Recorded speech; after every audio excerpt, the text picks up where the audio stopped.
Tu crois que pour résister à un empire, faut forcément sortir les machettes et les fusils? Tu penses que sans bruit, sans sang, sans clash, on perd? Attends, lui, il a fait l'inverse. Et il a gagné. Revenons au début.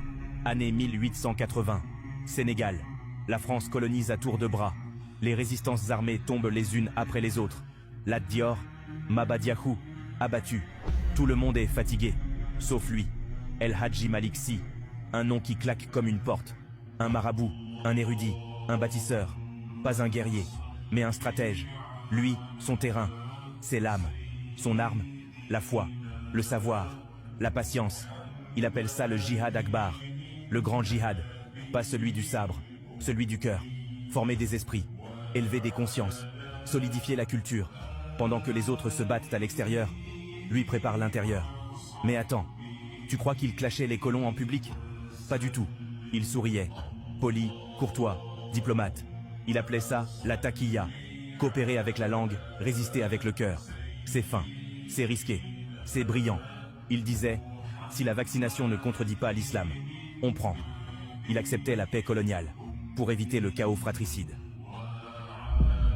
Mais en secret, il formait une armée. Pas de soldats, des talibés, des étudiants, des daharas, des zawiyas, des écoles religieuses partout.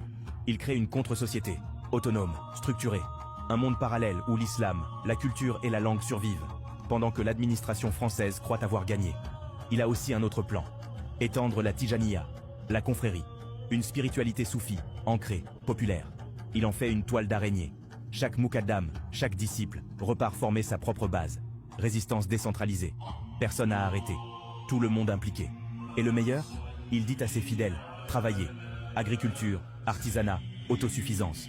Pas juste prier, produire, pratiquer, préserver. Pendant que la France rêve d'assimilation, El Hadji Malick construit une citadelle invisible. Une forteresse faite de livres, de prières et de chants. Résultat, en 1922, il meurt. Mais son héritage est partout. Sa stratégie devient un modèle. L'islam confrérique sénégalais tient debout. Pas par miracle, par vision. Morale. Tu peux plier sans te soumettre, résister sans te faire voir.